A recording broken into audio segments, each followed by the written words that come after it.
Hindi yung pag-join mo, bahala ka na sa buhay mo. Ito yung sinasabi natin na pag-join mo, step by step, malalaman mo kung ano yung dapat mong gawin.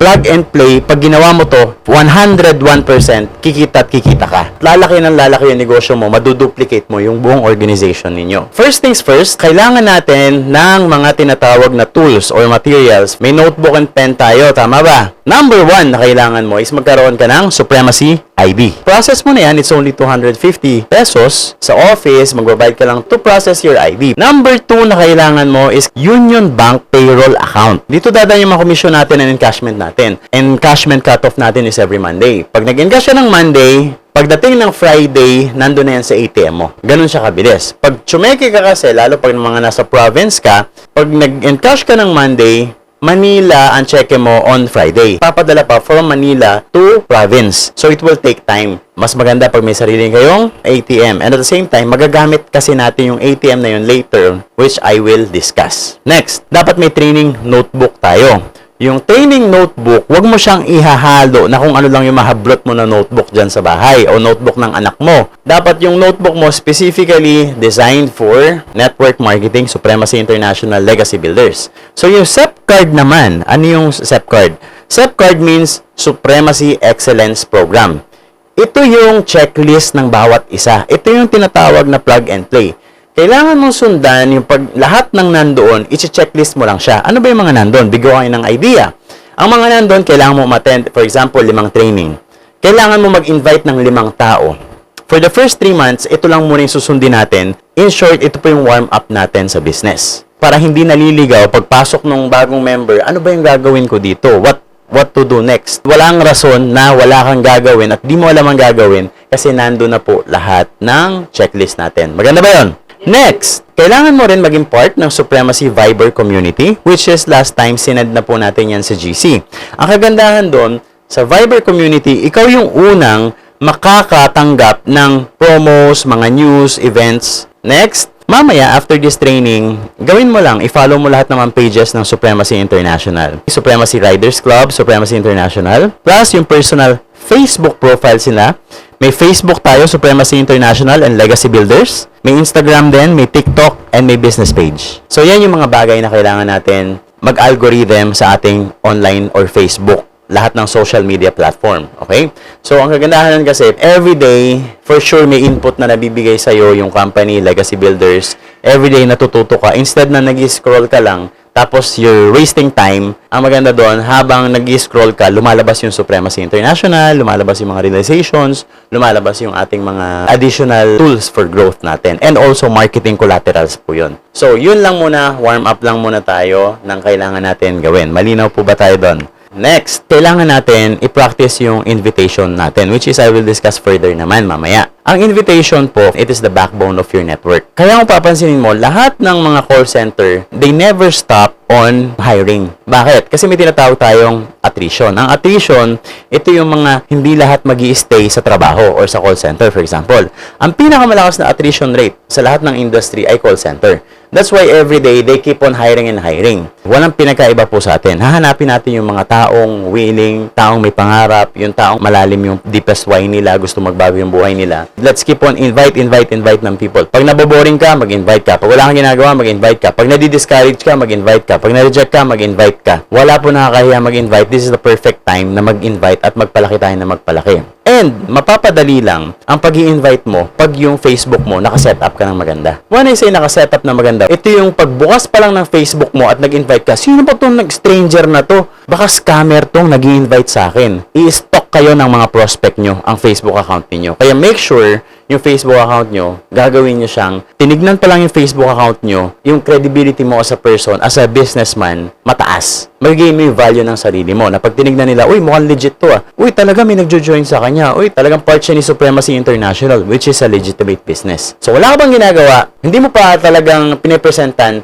Pero yung interest, yung curiosity ng tao, makikita niya na, itong taong to, kaya ko i-handle nito. Ang mahirap, ang nag-invite ka sa Facebook, pagkakita naman sa Facebook, mga pinapost mo, mga lang kwentang bagay. Puro chismis, puro mga kanegatiban. Tingin mo, lalapit sa yung tao? Hindi. Malamang hindi.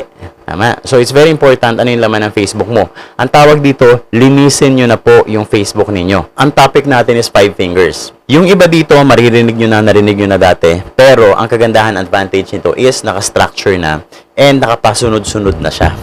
To the point na pag diniscuss mo siya sa mga bagong leaders mo, talaga naman matutono. Okay, focus na po tayo guys ha. If may baka pang ginagawa, I suggest mag-focus ka na kasi yung mga ginagawa mo, pwede mo naman balikan yan. Part 1 muna tayo. Pag ginawa mo tong training na to sa mga leaders mo, number 1 is, kamustahin mo muna. Kamustahin mo muna yung leader mo. Like, sabihin ko sa inyo, guys, kamusta kayo? Kamusta ang family? Kamusta ang trabaho? Kamusta? Nakakapahinga pa ba? Magkakaroon tayo ng conversation. So, number 1 is, still rapport pa rin or tinatawag natin na form. Ano yung form? Family, kamustahin mo yung pamilya, occupation, recreation, and you will get the message. Next, usual tanong sa atin ng mga leaders natin, Coach, upline, gaano ko ba kabilis makukuha yung motorcycle ko? Gaano ko bang kabilis makahit yung first car ko? Gaano ko bang kabilis may hit yung 1 million? Gaano ba ako kabilis yayaman dito? Tama ba? Yan ang mga usual tanong nyo sa amin or tanong ng mga bagong leaders natin sa atin. Tama? So, let me share you a story. Ito yung story ng ermitanyo. May isang hiker. Nag-hike siya sa mga bundok, nag-adventure siya. Habang nag-hike siya, naligaw siya. Hindi niya na makita kung saan siya papunta. Medyo nalilito siya sa mapang dala niya. So, may nakita siyang matanda or ermitanyo. Tinanong niya, Tay, gaano po kabilis ako makakapunta sa bundok ng Tabuknon? Alam niyo yung bundok ng Tabuknon? Hindi nagsalita yung matanda. Tinignan lang siya, tapos yumuko, tinignan siya mula ulo hanggang paa. Tapos tinignan siya, hindi nagsalita. Sabi, Tay, ginalabi niya ganun. Gaano po kabilis ako makakapunta sa bundok ng Tabuknon? Many times niya inulit-ulit yung tanong. So, hindi nagsalita yung matanda. Sabi ng hiker, Hay, bahala ka na nga dyan. Sige, aalis na ako. Nung umalis po yung hiker, naglakad siya palayo dun sa matanda.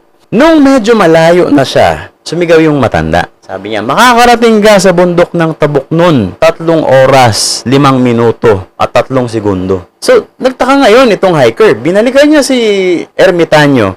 Sabi niya, Tay, kanina ko pa kayo tinatanong, hindi niyo sinasagot yung tanong ko. Nung malayo na ako, tsaka mo ko sinagot kung gaano kabilis makakarating. Alam mo sabi ng ermitanyo, alam mo kasi iho, tinitignan ko kung gaano ka kabilis maglakad bago ko masasabi kung gaano ka rin kabilis makakarating sa bundok ng Tabuknon, sa destination mo. So what's the point of the story?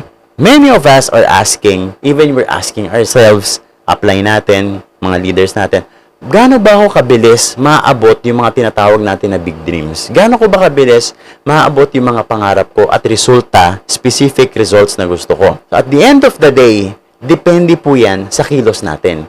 Depende kung gaano tayo kabilis, gaano tayo ka-agresibo sa ginagawa natin. Kung tatanungin mo kung gaano ko kabilis may hit ang first car ko, tapos hindi tayo nag-uusap, hindi kita nakikita pumupunta sa office, hindi ka nag-a-attend ng trainings, hindi ka nakapunta ng event, so, how do you think gaano kabilis natin mo maaabot yung goal mo? Pero kung nakikita kita lagi na ikaw nag-a-attend ka ng training, kahit di ka pinipilit ng upline mo, nandun ka, ginagawa mo yung network na as if ito na talaga yung bread and butter mo at ito na yung magbabago ng buhay mo, then by then, mas ma-assess natin kung gaano kakabilis makakapunta sa destination mo. Tama ba?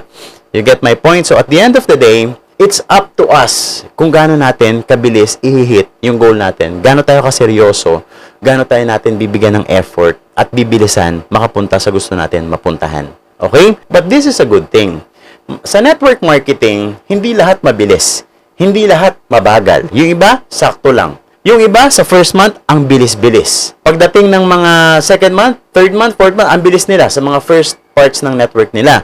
Pagdating ng mga 6 months, biglang bumabagal naman. 8 months, bumabagal. Okay? May iba naman, ang bagal nila. Sa first 3 months, 6 months, sa first year nila. Pero pagdating naman ng mga second, third year, biglang doon naman mag-shoot up, doon naman bubuhos ang network nila. So, iba-iba po, every story is unique. Do not compare yourself sa ibang tao na nagne-network. Kasi you have your own timing, you have your own story, you have your own pacing and purpose sa ginagawa natin. Okay? Ang kagandahan nito guys, parang isang race. Alam niyo yung race ng kabayo. Ang oval ay palaging oval yan, ang shape niya.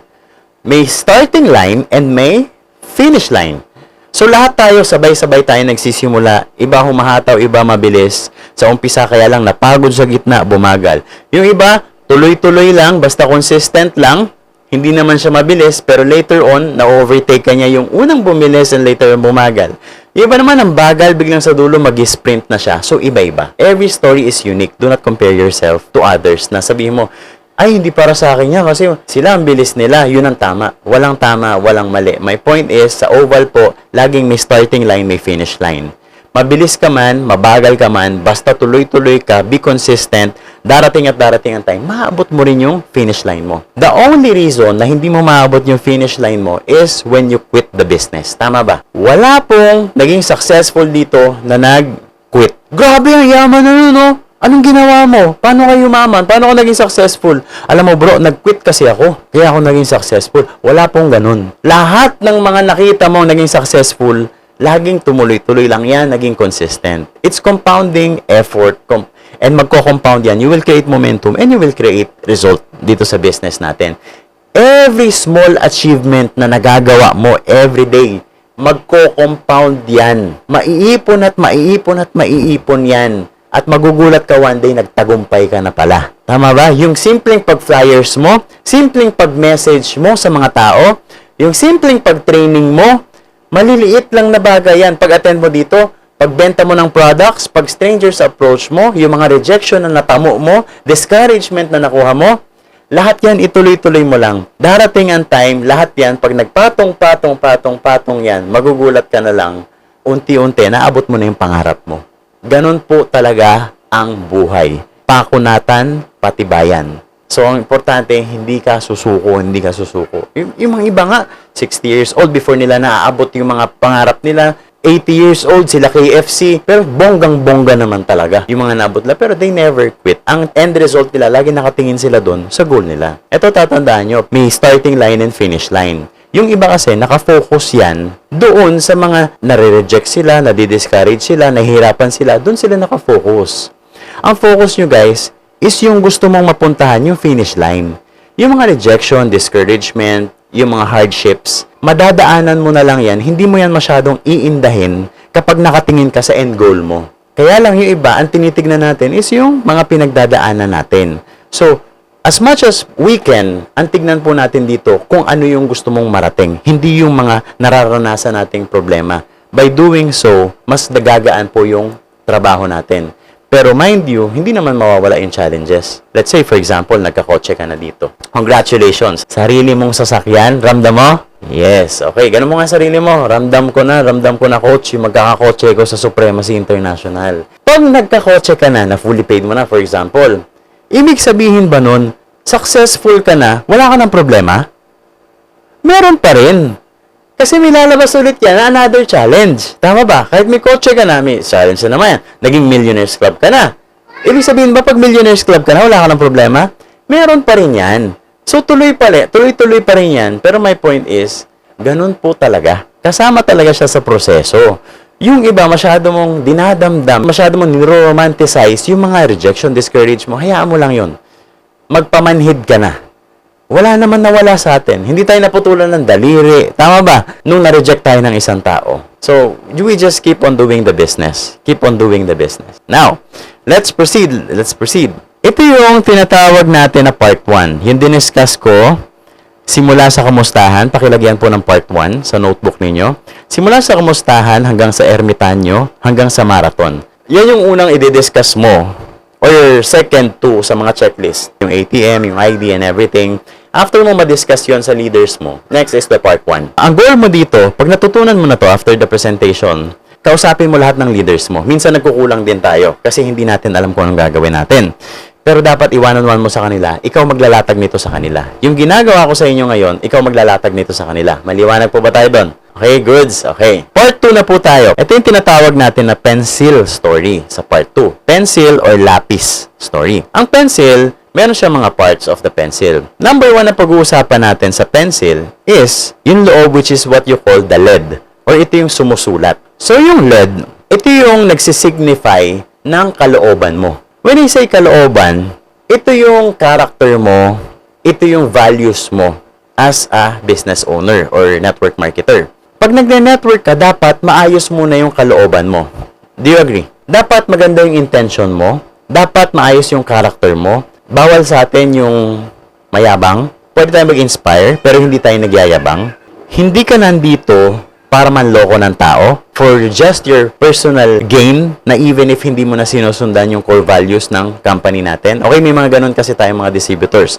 Ang goal lang nila is kumita sila. Hindi nila goal tulungan yung leaders nila. Pag nakapapay-in na sila, bahala na kayo sa buhay nyo. I-send ko lahat ng materials na kailangan nyo. Masabi lang na may naitulong siya. Pero sa totoo, wala ka talagang concern sa leaders mo. Yung kalooban mo. Imagine this. Nung the time na nagpa-pay-in ka sa kanila, ano sinabi mo sa kanila? Pagtutulungan natin to. Hindi natin titigilan to. Yung mga pangarap mo, aabutin natin dito. Tapos, nung nag-join na sa'yo, hindi mo na siya kinakausap. Nangyayari? Yes, nangyayari yun. Mali po yung mga ganong klaseng attitude or gawain. So, ang kailangan natin gawin, pag may nag-member sa'yo, guys, everyday mag-usap kayo. Lahat ng pwede mo ituro sa kanya, ituro mo. Alagaan mo yung relationship ninyo more than the money. Okay? Lagi namin tinatanong, anong pipiliin mo, relationship or pera? Always choose relationship. Okay? So, maniwala ka sa leaders mo. In short, yung kalooban mo dapat puro. Hindi pwedeng lalaki rin ang ulo mo dito pag nagka-resulta ka na. Top earner ka na, kakaway-kaway ka na lang, hindi ka na nagtatrabaho. Hindi pwede yon. Okay? Ginagawa mo for personal gain, hindi pwede yon. Ang goal natin is tulungan po lahat ng mga pumapasok sa atin. I-monitor natin lahat pumapasok sa atin. Yun yung LED sa lapis. Number 2, gumagamit ng lapis. Ikaw ang lapis dito. Ang lapis, bago mo yan magamit, dapat may humahawak sa lapis. Tama ba? Marami po sa atin dito, mga professionals. Marami sa atin, ang upline mo mas bata sa'yo. So, minsan, nahihirapan ka magpaturo. Dahil iniisip mo, bakit ako magpapaturo sa batang to? Lawyer na ako, doktor na ako, engineer na ako, negosyante na ako, mas mayaman pa ako sa upline ko, and everything. Dapat po sa network marketing, marunong kang magpahawak or magpadireksyon. Dapat may maghahawak ng lapis mo at i-guide ka niya. Isulat yung future mo. Maliwanag po ba tayo doon? So, dapat, hindi tayo nagmamagaling agad. Dapat, matuto tayo makinig sa mga uplines natin. Bakit? Ang upline nyo, guys, wala yan sasabihin sa inyo na ikakapahamak ninyo. May experience kaming nakuha na gusto namin i-share sa inyo para kung ano yung mga lahat ng natamo namin, pantayan nyo, higitan nyo pa. Kasi naniniwala kami sa inyo. Like, for example, this kind of training. Tingin nyo ba magsasayang ako ng 2 oras, 3 oras kakasalita dito kung di ako naniniwala sa bawat isa sa inyo, sa potential ng bawat isa sa inyo? Siyempre hindi. The reason why na nagte-train tayo ngayon dito, kasi naniniwala ako na kaya ninyo. Naniniwala ako na one day, ituloy-tuloy mo lang, basta makinig ka, magsasucceed ka dito. Okay? Nakita na namin yan. Regardless kung gano'ng kakabilis, gano'ng kabagal, basta magtuloy-tuloy ka, you will succeed in this business. At saka pinakamaganda nga dito, pag yung attitude ang nauna mo, yung attitude of gusto mo matuto. Kasi yung skills, madali lang naman matutunan yun eh. Pero yung attitude mo sa business, yun ang pinaka-importante sa lahat. Tama? So, for example, sa sports. Sa sports, Manny Pacquiao is one of the greatest players of all time. Kanina siya nagpapahawak, kanina siya nagpapacoach, kay Freddie Roach. Hindi kakayanin ni Manny Pacquiao maging best boxer sa buong mundo, one of the best, 'di ba, boxers or if not the best boxer na buong mundo, kundi siya nagpapa-coach. Magpaturo ka sa coach mo palagi. Lahat yan, nagsimula yan sa training. Okay. Next is, anong ginagawa sa lapis? Tinatasahan. You're sharpening the pencil. Bakit? Kakagamit mo ng lapis, pumupurol po yan. Totoo. Pumupurol, ano kailangan mong gawin? Magpatasa ka ulit. So, pagtasa, ang sinisignify nun is, you attend trainings. You attend events like this. Para ikaw ay maging sharp ulit, makakasulat ka ulit ng mas maganda. Mas madali pong mag-invite kung ikaw alam mo ang gagawin mo. Mas madali pong gawin na negosyo kung ikaw well-trained ka. Michael Jordan. Before po yan gumaling, nag-fail yan for hundreds of thousand missed na shots before siya naging Michael Jordan. So, ganun din po sa atin. Kailangan natin mag-training. Invitation, prospecting, follow-up. Yun lang naman eh. Basic lang yung ginagawa natin. 5 lang yan. Huwag kang maboboring dyan. Okay? Mamaya, discuss natin yon. Talking about sharpening, ito yung mga kailangan natin gawin. Number 1 is training. Congratulations po sa lahat ng nandito. Ngayon pa lang po ay kinakongratulate ko na kayo kasi nag-upgrade na naman tayo. Focus on growth. not just on results na nakukuha nating income sa network. The more you grow, the more you will earn. Okay? And number 2, mentoring. What is mentoring? Minsan magpaset kayo sa upline nyo ng mentoring. For example, grupo mo. Coach, pwede ba kami magpa-mentor? Ito yung mga kailangan ng grupo ko. Kasi mga baguhan pa lang ito, kailangan ko muna silang i-guide muna sa ginagawa natin. Mentoring po tawag doon, mga small group. Ang mentoring is specifically kung ano yung need ng mga leaders mo. So, pwede nating i-discuss agad, direct to the point. Unlike pag-training kasi, Armalite yan eh. Lahat ibabato mo at mapupulot mo kung ano yung kailangan mo. Unlike sa mentoring, head-on yan. Kung ano yung kailangan mo talaga, yun po yung ina-address natin. Next is office. Dapat pumupunta ka sa office or tinatawag namin na centering. Bakit? Kasi sa centering, doon mo maa-absorb yung aura, yung kultura, kung paano magsalita, paano maggigil, paano manlisik ang mata, paano yung mga hand gestures ng mga coaches ninyo, and unti-unti mapapansinin mo, pareho na kayo magsalita, pareho na kayo mag-hand gestures, nakakopy mo yung upline mo. And by then, yung results na nakukuha mo, pareho rin ng kaya sa upline mo. Next is, if you're up, you go down. If you're down, you go up. May dumarating ang time, baliw na baliw tayo sa network. Ito yung mangyayari sa atin every after training, every after events, and every after anniversary. For sure, pagbalik natin sa mga probinsya natin, umaapoy po tayo, nagliliyab tayo, magiging fire starter tayo. Okay? Ano ba yung fire starter? Ito yung nagsisimula tayo ng apoy, parang kahoy. Sobrang lakas ng baga mo na aapoyan mo yung iba. Yun yung tinatawag ng when you're up, you go down. Apuyan mo lahat ng leaders mo kasi baliw na baliw ka, i-update mo sila, mag-usap kayo ng pangarap, goal setting tayo. Ito naman may tinatawag tayong firefighters. Okay, dapat hindi ka na naapektuhan ito. Ang firefighters, yung tipong baliw na baliw ka sa pangarap mo, tapos nakakausap ka ng negative, parang nagaliliyab ka, nag-aapoy ka, tapos parang kang binumbero, binuhusan ka ng malamig na tubig na wala ulit yung apoy mo. Yun yung tinatawag natin na firefighter. So, ang kagandahan naman dito, pag ikaw makunat ka na, sobrang lakas ng apoy mo, kahit bugahan ka ng tubig, buhusan ka ng tubig, yung apoy mo hindi mapupusyaw. Yun po ang goal natin dito. Tayo yung manghahawa sa kanila at hindi tayo yung mahahawaan nila. Ganon yung energy na pinopromote and vibes na pinopromote natin. Tama? If you're up, you go down. When you're down, you talk to your upline. When you're down, huwag mo kakausapin yung crossline mo at idadamay mo pa sa pagka-negative mo. Tama? Pag you're down, huwag mo kakausapin yung mga leaders mo, sasabihin mo, guys, meeting tayo. Tapos tatanungin mo yung leaders mo, guys, kamusta kayo? Ang hirap ng ginagawa natin, no?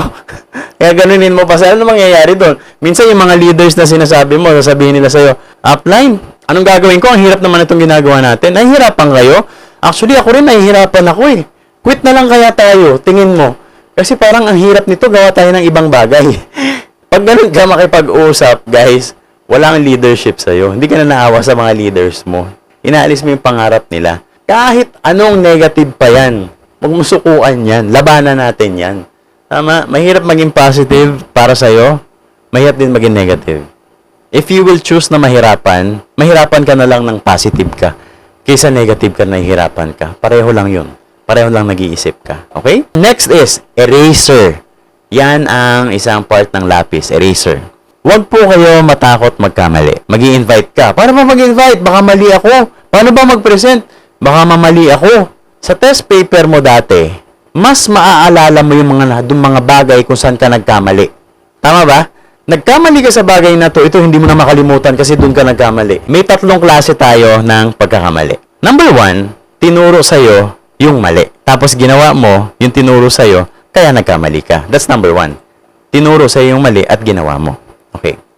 Number 2, pagkakamali. Napanood mo, tapos ginaya mo pa. Alam mo na ngang mali yung ginawa niya. Napanood mo, yun yung number 2. Ginaya mo pa rin. Pag alam mong mali yung ginawa niya, wag mo nang ulitin. Next, naranasan mo personally magkamali. Nag-try ka, nagkamali. Ang maganda naman kasi doon, pag nagkamali ka, you learn from your mistakes. It's either you earn or you learn. Okay? So, sa pagkakamali, guys, matuto na tayo sa ibang tao kasi we can never experience everything na dapat mamali ka pa. Dapat personal mo pumararasang mali bago masasabihing mali ito. Dapat matuto na tayo sa ibang tao. Nagkamali na nga sila. And then, huwag na natin ulitin yung pagkakamali nila. Lastly, sa lapis is yung marka na iiwan mo sa grupo mo. Anong marka ang iiwan mo sa grupo mo? Ano yung sinulat mo doon?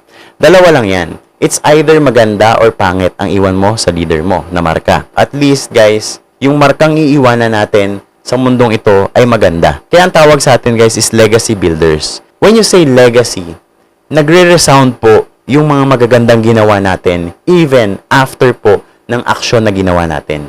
After ng lahat ng ginawa natin, still nagre-resound po yung kagandahan ng ginawa natin. So, anong marka ang iiwan mo sa pamilya mo, sa leaders mo? Ano bang tingin nila sa iyo as ang upline? Ikaw ba yung upline na tumutulong? Ikaw ba yung upline na all-out support? Ikaw ba yung upline na masipag? Na pag sinabing, upline pa support naman, yes, go ako dyan? Ikaw ba yung upline na genuine? Na talagang gusto mong pakitain yung leader mo? O ikaw yung upline na nandyan ka lang pag may gain ka? Ikaw ba yung upline na pag wala ka namang gain sa kanya, hindi mo na siya papansinin? Asan ka doon sa dalawang yon? Okay? Mind you guys, darating yung time magkakaroon ka ng strong leg, magkakaroon ka ng weak leg. Okay? May mga uplines kasi, unahan ko na kayo, na ang inaasikaso niyan, syempre weak leg lang. Pero wag mong kakalimutan even yung strong leg mo. Tuloy-tuloy ka lang sa lahat, give equal pa rin. Pero mas marami ka pa rin time sa mga weak leg mo. Pero wag mong kakalimutan po yung even yung strong leg mo. And even sa lahat ng mga pumapasok sa inyong mga tao, dapat tulungan pa rin natin sila. Part 3. Ito yung tinatawag natin na future. Okay. You should have a clear vision of your life 3 to 5 years from now. Dapat may clear vision ka na dyan. When you say vision, ito yung hindi pa nangyayari, nakita mo na. Ito yung story ng Disneyland. It was an idea of Walt Disney. Nabuang Disneyland, namatay na po si Walt Disney. Tapos yung anak niya na lang yung nagtuloy. What happened was, sabi ng mga tao doon sa anak niya, sabi niya, sayang no, kung nakita sana ng tatay mo ang Disneyland, sobrang proud siguro siya. Alam mo sabi ng anak niya, ang Disneyland, nakita na ito ng tatay ko even before it was built.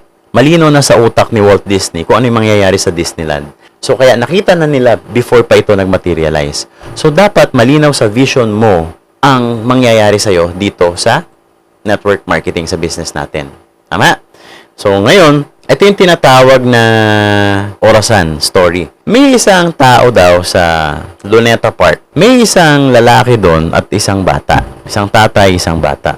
Yung bata nagtatanong sa tatay, sabi niya, Sir, anong oras na po? Hindi siya kinakausap. Parang yung ermitanyo, hindi rin namamansin. Sir, anong oras na po? Hindi siya kinakausap. Sir, tinatanong ko lang anong oras. May relo naman kayo. Bakit hindi nyo kinakausap? Sabi niya, bumili ka ng relo mo. Bakit? Kasi kung sasagutin kita ako ng oras na, edi magiging magkaibigan tayo. Magpapalagayan tayo ng loob. Mangyari, gagaan ng loob ko sa'yo. Tapos, iimbitahin kita sa bahay ko. Pag imbita ko sa'yo sa bahay ko, makikita mo yung anak ko. Makikilala mo. Pag nakilala mo yung anak ko, magkakainlaban kayo. Edi mangyari, magkakasal kayo ngayon. Edi nawalan patuloy ako ng anak. Ang tinanong niya lang kung anong oras na. Napunta na siya sa nawala ng anak. So, ganun siya mag-visualize. Hindi pa nangyayari, na-visualize niya na kung ano yung mga mangyayari. So, dapat, ang vision mo dito, hindi pa siya nangyayari, pero na-visualize mo na kung ano yung mangyayari sa'yo sa network marketing. Malinaw na dapat sa'yo yon. Okay ba tayo doon, guys? Okay, pakitype nga, vision. Ayan. Next is part 4. Ito na yung deepest why. Marami kasi nagtatanong sa atin, paano ba gawin yung business? Laging paano ba kumita ng milyon, paano maging achiever, paano ba mag-succeed sa negosyo. Actually, the right question is not the how. Yung how is maliit lang yan. Ang kailangan mong tanungin sa sarili mo is why. Bakit mo ba kailangan gawin ang negosyong to? Yung iba sa atin, magkaroon ng extra income. Yung iba sa atin, wala, nakisama lang ako. Yung iba, nakiuso lang. Pero yung iba sa atin, hindi nyo naiintindihan, ginagawa nila ito kasi malalim talaga yung rason nila. OFW, for example, may kasama kami, ba't kailangan mong gawin to? Kasi ayoko na mag-abroad. Dahil every time, aapak ako sa airport at nakikita ko yung mag-ina ko, yung mga anak ko, at paalis ako ng eroplano, hindi na ako makatingin sa likod nila kasi sobrang bigat, hirap na ako magtrabaho sa abroad. At walang isang araw sa abroad sa kontrata ko na 6 months, 12 months na hindi nawala sa utak ko yung pamilya ko, anong nangyayari sa kanila, na wala man lang ako sa tabi nila. Kaya gustong-gusto ko nang makauwi sa Pilipinas, kumita kahit nasa Pilipinas ako para kasama ko yung pamilya ko. Kay Coach Yul, meron siyang leader na nagsabi, bakit mo ba ginagawa to? Ano ba yung deepest why mo?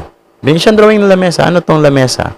Sabi niya, Kaya ako ginagawa to, kasi yung mga magulang ko, sobrang busy nila sa trabaho, hindi ko man lang nakasama kumain sa isang lamesa.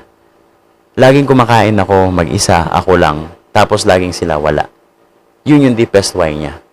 Okay? So, ikaw alamin mo, ano ba yung deepest why mo? Ano ba, bakit mo ba talaga to ginagawa? So, dapat sobrang lalim siya na rason kung bakit mo talaga siya ginagawa. Na every time maaalala mo siya, hindi mo siya titigilan. Every time kahit ma-reject ka, tutuloy ka pa rin kasi ang lalim ng why mo. Every time ma-discourage ka, every time may problemang maranasan, isipin mo lagi yung deepest why mo and yung vision mo, tutuloy ka ulit. Hayaan mo na yun, ipagpag mo na yun. Ipagpag mo na yung mga naranasan mo na yun, and then tutuloy ka ulit. So ngayon, by doing so, tinatanong natin mga coaches, ano ba yung deepest why mo? Bakit mo ba ginagawa to? As coaches, maririnig mo yung mga leaders mo talking about their deepest why at iba-iba yung level ng pagkalalim niyan. Ngayon, nalaman mo yung deepest why ng mga leaders mo, hindi na lang yan na ginagawa mo yung business just for the business itself. Minsan, pati personal life nila, kasama yun sa inaasikaso natin. Tama ba? As an upline, hindi lang po tayo dito sa business. Minsan, family problem, minsan personal challenges, kasama yun lahat, tanggapin mo na yun. Okay? So, maganda dito kasi, we are holistically helping everyone, each and every one of us. Kasi pag sinabi mo sa akin yung deepest why mo, pasan ko na rin yun. Kaya hindi ko hahayaan na ikaw, papetiks-petiks ka, kasi alam ko yung deepest why mo, pasan ko na rin yun. Kaya pag nakikita ko, medyo pumipetiks ka, anong sasabihin ko sa'yo? O anong sasabihin natin sa leaders natin? Sasabihin natin sa kanila, uy, hindi pwede yung papetiks-petiks. Bakit? Naalala mo yung deepest why mo, kinuwento mo sa akin. So, every time na i-correct mo yung leaders mo, pwede mo silang tapikin kasi narinig mo yung deepest why nila. Narinig mo yung pinaghihirapan nila, hindi nila pwedeng kalimutan yung deepest why nila at dapat tumuloy sila sa business na to. Part 4 is deepest why. Part 5 is rejection and discouragement. May tinatawag tayong Batman. Pakisulat nga dyan, Batman. Dapat pag nare-reject ka, nadi-discourage ka, dapat para kang bato. Bato. At man stands for manhid. Pag nare-reject ka, huwag mong damdamin. Okay? Maging bato ka na at manhid ka na. Huwag ka na magpa-apekto. May kanya-kanya reason tayo. Hindi niya pa time ngayon. Balikan mo siya later on. Baka doon na yung time niya. Batman. May tinatawag din tayong Superman. Yan. Isulat nyo dyan sa notes nyo. Superman dapat tayo. Ano yun? Supermanhid. Na kahit ma-reject ka, okay lang. Next ka lang. Ayaw mo, thank you for your time. Sabi mo, sige, I respect that. Thank you for your time. So, see you around. Tapos, pagtalikod ng prospect mo, palayo ng palayo sa'yo, sabihin mo, mamatay kang dukha. Biro lang. So, dapat, ano lang tayo, manhid lang. Let's be, professional lang. Normal lang. Hindi, ayaw mo, sige, balikan natin ngayon. Pero, minsan, maganda rin kasi yung mga tinatawag na, sa loob natin, may mga revenge din tayo sa buhay, Umayaw sa'yo. Nagkakotse ka na after 2 years. Nakita mo, pumapara doon sa kanto. Ang gawin mo, yung nag-negative sa'yo na prospect, hintuan mo. Sabi mo, saan ka papunta? Ay, papunta ako doon. Ikaw pala yan. Ganda naman ang kotse mo. Grabe. Ang ganda, bagong-bago. Saan ka papunta? Sabi, tanongin mo siya, saan ka papunta? Papunta ako sa ganito. Ay, sayang. Iba kasi yung daan ko eh. Kahit pareho kayo ng daanan, huwag mo isakay. Negative ka dati, di ba? Diba? Pag negative sa gasaan mo, di biro lang. Huwag kayo magtanim ng sama ng loob. Pero minsan, the best revenge that you can give is being successful. Sa lahat ng mga nagsabi sa'yo, maging mindhead ka lang, ipagpag mo sila, but the best revenge na mabibigay mo is being successful. Hindi mo na kailangan sabihin yun sa kanila. Pag nakita lang maging successful ka, okay na yun. Kasi minsan, nanonood yan sa'yo. Tandaan mo ha, nasa sa'yo rin yan. Nanonood yan sa Facebook mo, ng mga unang buwan mo. Ang lakas mo mag-post. Ang lakas mo mag-post ng income and everything. Pagdating mo ng mga 6 months, hindi ka na consistent. Nakukulangan na yung post mo. Yung mga nanonood sa'yo, sabi ko na nga ba, hindi rin yan magtatagumpay sa business niya eh. Sabi ko na nga, mag-fail din yan eh. Buti na lang talaga, hindi ako sumali. May mga ganyan tao po talaga. Ang hihintayin niya lang, bumagsak ka. Totoo yan. Pero paano kung tuloy-tuloy ka? Nagtagumpay ka. Tama ba? Wala yan sila magagawa. Pag nagtagumpay ka, nagmo-mute yan sila bigla. Tumatahimik yan. Alam mo dati sa ospital, nag-work ako sa ospital ng Palawan, Papasok ako doon, syempre, nagne-network ako, re-recruitin ko sila. Dati kasi, pag nagmi-meeting kami, uy, bagong pasok, ang gagawin yan, magsasama-sama yan kasi may parang motivational talk, kwentuhan, meeting, sama-sama.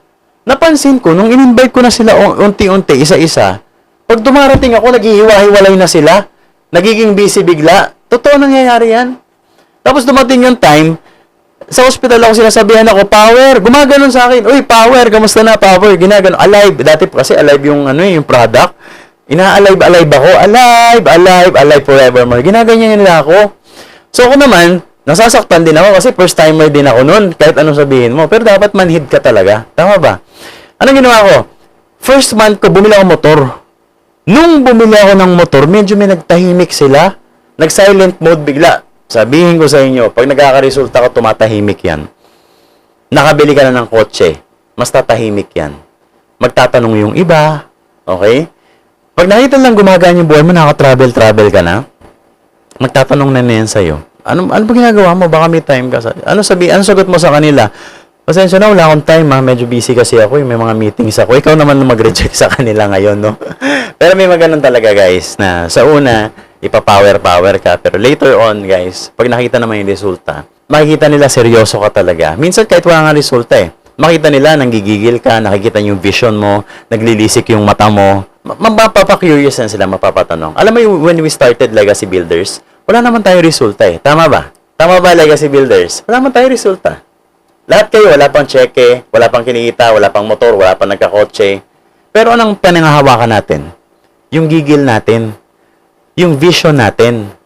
Na kahit may mag-reject sa atin, sa utak natin, tapos na. Sabi nga natin, di ba yung kwento ni Indian Chief? Many moon come, me no come, how come bebe come? Mag-join o hindi sila, lalaki ang Legacy Builders, lalaki ang Supremacy International, sa buong Palawan, sa buong Manila, sa buong Pilipinas, and even outside the country, lalaki Legacy Builders. Tama? So, yun lang pinanghawakan natin, dapat gigil ka. Kaya sabi ko yung Facebook mo, be proud of it. Papost na ako regarding network marketing. Something educational, something they will learn na ang network marketing pala is a legitimate business. Ang network marketing pala, talagang nakakabago ng buhay at ang dami na pala, ang laki ng industriya na pala na to. Ang network marketing pala, kahit maliit ang puhunan mo, ang laki ng kita mo, that can really change lives of many. Na pwede ko rin gawin to kasi may franchising and may network marketing. So, nagiging proud tayo. And by doing so, being proud of being a network marketer, you attract people. Kasi, pag ikaw mahihiyain ka, mararamdaman niya ng kausap mo. Pag nahihiya ka na nagne-network ka, ang tendency nung iisipin ng kausap mo subconsciously, ikaw nga nahihiya, idadamay mo pa ako, dalawa tayong mahihiya mag-offer ngayon ng network marketing. Tama ba? Dinamay mo pa ako, dalawa tayong napahiya. Unlike pag proud ka sa network, kaya mo kong back-upan kasi upline kita, napakagaling mo, napaka-proud mo, na parang kahit sino kaya mong tibagin, kaya mong sagutin. Gusto ko sumama sa mga taong ganun. Tama? Minsan aasarin ka pa niyan. Alam mo, dati, magkasama kami sa jeep. Siyempre, after ng hospital, working hours. Sasabihin niya sa akin dahil nagpa-power nga ako, di ba? Uy, yaman mo na ha, yaman mo na. Tayo naman ito, mga walang alam sa networking, mahihain ka, hindi ka confident sa ginagawa mo. Hindi naman. Wala pa nga. Alam mo, nung natuto ko sa network marketing, pag sinasabihan lang ako, uy, yaman mo na. Sabi ko, nga, sobra, yaman ko na talaga. Hindi ko alam saan gagastusin pera ko ba. Dapat ganun ka sumagot. Hindi mo sasabihin mo, hindi, nahihiya nga ako Instead na sabihin, yaman mo na. Oo, yaman ko na. Laki ng kitaan dito. Talaga. Magugulat yun. Sa sagot mo, magugulat siya. Na parang, wala siyang masasabi sa'yo. So, tanggapin mo. Be proud. And when you talk to someone, talk natural. Huwag kang makikipag-usap na nag-i-invite ka, nanginginig ka. Nagpo-prospect ka, strangers approach ka na parang hindi mo na alam sasabihin mo. Siyempre sa una, mas stutter ka talaga. Kakabahan ka, tumitibok puso mo. Hindi mo alam gagawin mo. Pero later on, itong tip ko sa inyo, act normal. Like last time, may event tayo sa McDo, sabi namin, last 10 minutes, strangers approach tayo. The best thing to do strangers approach, lalo kung may event. Walang event, merong event, pero the best time gawin ng strangers approach is, kahit marami ka ng hakot sa loob, pag may event, maghakot ka pa lalo. Isiksik mo pa doon sa loob. Gawin natin silang sardinas. Okay? Sabihin mo, bro, may event kami doon sa loob. May libreng food na, tapos may present lang. No commitment naman, no pressure. Pero ang ganda ng papakita. Tignan mo lang, baka pwede kang pumasok sa loob. Hindi lahat papasok, pero meron at meron. Si Coach Dre, last time, naka-invite siya, dami. Sila Coach Elisa, mga nakatambay sa labas, ang dami. Si Coach Alberto, naka-invite. negosyante. May mga nag-on the spot. Ang mindset ng mga stranger pag may event, ma-invite mo is makakain lang. Pero pag nakita nila yung event natin, makikita nila, uy, ang ganda pala talaga, it makes sense, lahat ng sinasabi. Hindi naman ikaw magpe-present, kaya okay lang na ikaw ang mag-invite. Tama? Bakit ko sinasabing sobrang effective yan? Yung upline ko sa past company ko, ganyan nangyari. Nandun sila sa Capitol, it's a park here in Palawan. Nakaupo lang sila, walang ginagawa. Nilapitan siya nung nagne-network. First time ito na napasok siya sa network marketing. Sabi niya, sir, total wala naman kayong ginagawa. Okay lang okay lang ba ma-invite namin kayo doon? May presentation lang, tapos may pa-burger. Itong upline ko, ang goal niya is makakain lang ng burger. Tingin nila, makakalamang sila. Sige, wag tayo mag-join dyan. Basta tayo makakain ng burger at maka-drinks tayo. Ano nangyari? Nung nakaupo sila doon at nakinig ng seminar, presentation, at the end of the day, nabaliw. Nag-join siya sa business. Yung upline ko na yun, yung nakakuha sa akin, tapos lumaki.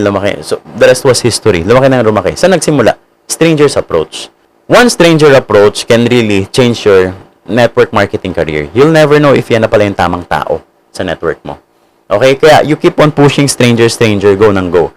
And make sure na yung stranger na nakausap mo, pag pumasok siya sa'yo, dapat mag-guide din natin ng tama. Ipapasok natin sa mga ganitong klaseng training. Ito yung mga trainings na ganito. Ang tawag dito, babaran talaga na training. Dapat ma-develop mo yung habit na yung talagang babaran ka, ang dami mo natututunan, information, nadadigest mo yan. Hindi mo man makuha yan sa una, pero I'm sure, sa lahat po ng attendees na nandito, pumapasok yan sa isip natin. Meron at meron ka napupulot dyan. Okay tayo doon? Dapat Superman head ka, tama ba? And Batman ka. Okay, story time muna tayo. Gusto ba ng kwento? Okay. Itong kwento na to tungkol sa isang palaka na nakulong sila sa isang balon. Itong mga palakang ito, meron nandun yung pinakamatandang palaka, pinakamatalinong palaka, pinakamalakas na palaka nandun sa balon na to. So, what happened was, may isang palaka doon. Tumatalon-talon siya kasi gusto niya makalabas doon. Kasi sabi niya, hindi lang ito yung mundo ko. Hindi ako makukulong dito sa bawat sulok ng balon na ito. So, what he's trying to do is tumatalon. Hindi siya makalabas. Nag-e-effort siya. Parang ang hirap, parang ang layo, parang hindi magawa. Feeling niya, walang pag-asa. Alam mo, sabi ng pinakamatandang palaka, sabi niya, iho. Kinalabit siyang ganun, iho. Hindi na tayo makakalabas sa balon na to. Ako nga, ang tagal ko na dito na tayo tatanda. Dito na tayo mamamatay, walang makakalabas na palaka sa balon na to. Ang ginawa ng palaka, huminto sa talon, tinignan siya sa dalawang mata. After pagtingin sa kanya, tumalon-talon ulit. Next na lumapit sa kanya yung pinakamatikas, pinakamalakas na palaka. Sabi niya, brother, ako nang pinakamalakas na palaka dito. Ako pinakamalaki, akong pinakamalakas. Ako nga hindi nakalabas, ikaw pa kaya? Anong ginawa niya? Tinitigan niya lang uli sa damata. 1, 2, 3 seconds, tinitigan yung palakang pinakamalakas. After that, tumalon-talon ulit siya. After that, lumapit naman sa kanya yung pinakamatalinong palaka.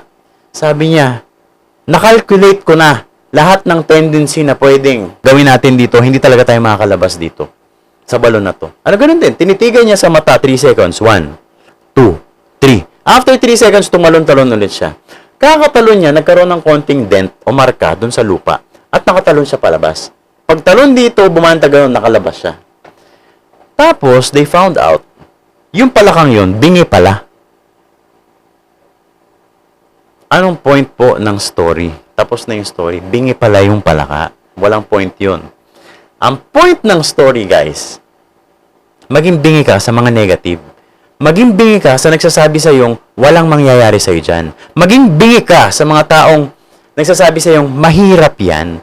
Maging bingi ka, nagsasabi sa'yo na sila lang kumikita dyan. Maging bingi ka sa mga taong nagsasabi sa'yo na hindi mo kaya yan. Hindi yan para sa'yo, para dito ka. Hindi ka yayaman. Mahirap yan. Maraming magsasabi sa'yo, magda-down sa'yo. Maraming taong maging bingi ka sa pagtatawanan kanila. Hindi nila nakikita ang vision natin. Bakit? Ang pangarap nila, makabili ng latest cellphone. Ang pangarap mo, makatayo ng mansyon.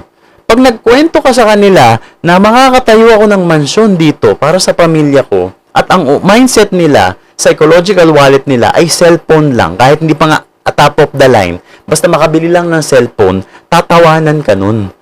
Kasi hindi kayo nag-a-align ng mindset. So, huwag ka mag-alala kung bakit may mga taong medyo lumalayo sa'yo kasi hindi kayo pareho ng frequency, ng brainwaves.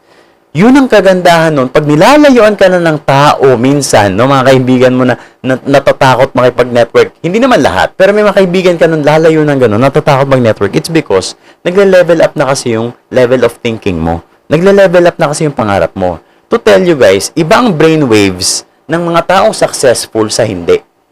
Sa totoo lang, iba ang brainwaves niyan. Iba ang mag-isip, iba ang alam ng mga taong nagsasucceed sa mga taong sumuko na, in short. Kasi sa mundo, marami nang sumuko. Totoo ba? Makakain lang 3 beses sa isang araw, okay na. Hindi na sila nababaliw pag nakakita sila ng mga taong nagiging successful. Ang thinking nila, ito yung mga sumuko na, sila lang yan. Ako, ito nang binigay sa akin, ito yung nakaukit sa palad ko. Walang ganun, guys. Nakalagay dito sa kamay mo, tingnan mo yung kamay mo, M. Pag may M dyan, tingnan mo kung may M. Dati kasi, nanghuhula rin ako. Pag may M dyan, kabahan ka. Sabi nung manghuhula. Kasi maghihirap ka. Pero, yun ang sabi ng manghuhula. Paano kung bingi ka? Ang tingin mo sa M, mayaman ka. Tama ba? Pareho lang naman eh. Sino papakinggan mo? Huwag mo lang pakinggan. Tama? M is millionaire. M is mayaman. Depende sa interpretation mo. At the end of the day, guys, parang itong story na to, may isang tatay. Itong tatay na to, mamamatay na siya. Nasa deathbed na siya. So sabi niya, nakita ko na ang liwanag, blinding light, puting ilaw. May binigay siya sa aking mensahe. Ang mensahe niya sa akin, 2 anak niya, nandun, katabi niya, left and right. Itong mensahe niya sa akin, ang isa sa inyo ay yayaman ng bonggang-bongga. At ang isa sa inyo ay maghihirap ng bonggang-bongga. Okay? Pakitype nga bonggang-bongga. B daw kay Coach Win. B, baka bongga yan, Coach, hindi billionaire. Okay. Okay. So, sabi yan, bonggang-bongga. Pakitype nga bongga. So, nangyari, sabi niya, ang yayaman sa inyong dalawa ng bonggang-bongga I see. Namatay. Hindi niya nalaman kung sino yung yayaman. Alam mo yung dalawang magkapatid? Nagkatitigan sila. May kuryente, yung ganong kasi titigan. Sino kaya yayaman sa amin dalawa? After that, hiwalay sila ng landas. After 5 years, nagkita ulit sila sa isang hotel. Sabi niya, uy, yun yung kapatid ko after 5 years. Nakita ang ayos ng damit, alam mo yun, naka-business, siya, nagganon din. Naka-business attire, maayos ang damit, maayos ang buhay niya. Tapos nag-uusap sila, nagkagulatan sila, ha? Sabi niya, kapatid. Sabi niya, nakita niya, siyempre, makikita mo, yumaman ka ng bonggang-bongga. Yumaman din ako ng bonggang-bongga. Sino yung naghirap? Only to find out, wala pala naghirap. Pareho para sila yumaman ng bonggang-bongga. Anong point, guys? Huwag ka makikinig sa mga tao magsasabi sa yung, hindi mo kaya yan. Hindi mo kayang umasenso. Hindi mo kaya yumaman. At the end of the day, ikaw magdidikta sa sarili mo. You just have to know the principles. Pakunatan. Superman, Batman. Ganun po talaga. We will experience a lot of challenges, but we keep on moving forward, keep on moving forward. We celebrate the rejection, the discouragement. Every time you feel rejection, discouragement, somehow it's a reward. Every time may no, may yes yan. So, kung punong-puno ka lang puro no, discouragement, huwag ka mag-alala. Kasi ang kasunod niyan, yung yes na. You'll never know. Pag huminto ka kasi sa network, sabi nga ng isang mentor ko, isa siyang top earner, isang taon kumita siya ng 12 million. That was 19. Dati pa yung mga networking dati, ang laking pera nun. Sabi yan, dali lang pala niyan mag-i-invite lang pala ako. After 6 months, 1 year, wala nangyari sa kanya. Walang sumama sa kanya. So, na-discourage siya ngayon. Sabi niya, apply na, hirap naman pala nito. Magkukwit na ako. Alam mo, sabi na apply niya sa kanya, edi mag-quit ka. Sabi, hindi man daw lang natinag kasi in-expect niya. Siyempre, bebebihin siya, mag-coffee shop sila, ilibre man lang siya ng pagkain, i-motivate man lang siya. Hindi, ang sabi, edi mag-quit ka. Pag nag-quit ka, anong gagawin mo? Siya naman, napaisip. Pag-isip niya gano'n, oo nga, anong gagawin ko? Balik ako sa dati kong cycle, sa dati kong buhay. Nangyari, hindi na siya nag-quit. Tapos later on, kakaaral niya ng negosyo, nalaman niya may sistema pala. Nalaman niya kailangan pala ng trainings and everything. Naintindihan niya yung negosyo. Then, doon siya kumita, 12 million, isang taon. Grabe yun. Tapos ngayon, naging owner na siya ng company. Sino yun? Mr. Excitement, John Aspirin. Doon siya excited, mag-quit ka. Okay? Natututo po ba tayo? Story about Kalabaw. Ikukwento nyo rin to. So, dapat meron kayong pagkasunod-sunod ng story. And even if meron kayong story bank dyan sa notes ninyo. So, lahat ng story, anytime may gusto kong ikwento na patok doon sa kausap mo, at least may huhugutin kang storya.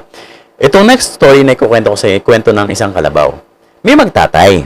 May isa silang kalabaw. So, dumaan sila sa unang baryo. Ang ginawa nila, hinihila nila yung kalabaw. Sabi ng mga tao sa baryo, sorry for the term, sabihan, tanga naman ng mga to. May kalabaw naman, hindi sakyan. Nalinig nila ngayon. So, sabi nila, nak, di ba, hindi man tayo papayag doon. Ang gawin natin, sakyan natin yung kabayo para hindi sila matawag na tanga. Pagdating nila sa susunod na baryo, sabi ng mga susunod na baryo, grabe naman itong mag-ama na to. Di na naawa sa kalabaw. Ang bigat-bigat nila, sinakyan pa. Ano nangyari? Narinig ulit nila. Nak, mukhang mali yung ginagawa natin Sige, ganito na lang. Ikaw magaan, ikaw muna sumakay. Tapos ako na lang, hilahin ko na lang yung kalabaw. Pagdating sa susunod na baryo, sabi naman ng mga tao, grabe naman tong batang to. Tanda na nga nung tatay niya, siya pa yung nakasakay, siya nga yung malakas kasi bata pa siya. Narinig nung anak. Sa susunod na baryo, ganun. Nagpalit sila. Yung tatay naman na nakasakay, yung anak yun nandun. Ano sinabi? Yung pang-apat, ang sabi, grabe naman talaga tong tatay na to. Pinapahirapan yung anak. Di na naawa sa anak. Pinapahirapan niya pa yung anak niya. Di ba? Siya nga yung nakakatanda. Dapat siya yung nagbibigay. Ano nangyari? At the end of the day, guys, ang daming sinasabi ng tao sa atin. Mag-post ka ng Supremacy International, may sasabihin sa'yo. Huwag ka mag-post Supremacy International, may sasabihin sa'yo. Gawin mo yung negosyo, may sasabihin sa'yo. Huwag mong gawin yung negosyo, may sasabihin sa'yo. At the end of the day, may sasabihin at sasabihin sa'yo yung tao.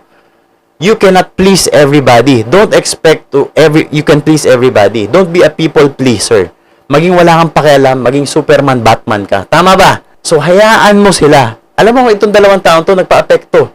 Sabi niya, bad trip naman. Baon na nga lang natin tong kalabaw na to. Kasi ang daming sinasabi ng mga tao sa atin. Nagpa-apekto sila dun sa mga tao nagsasabi sa kanila. Anong ginawa nila? Naghukay sila. Naghukay na naghukay hanggang sobrang lalim ng hukay. Tinulak nila yung kalabaw doon at nilagay nila doon. Iniwan nila. Ngayon, itong mga taga-baryo, nakita yung kalabaw. Uy, kalabaw! Sabi niya gano'n, uy, kalabaw! Ang lalim. Ang bigat ng kalabaw, hindi natin mabubuhat to. Ibaon na lang natin dyan. Talino rin talaga ng mga taga-baryo.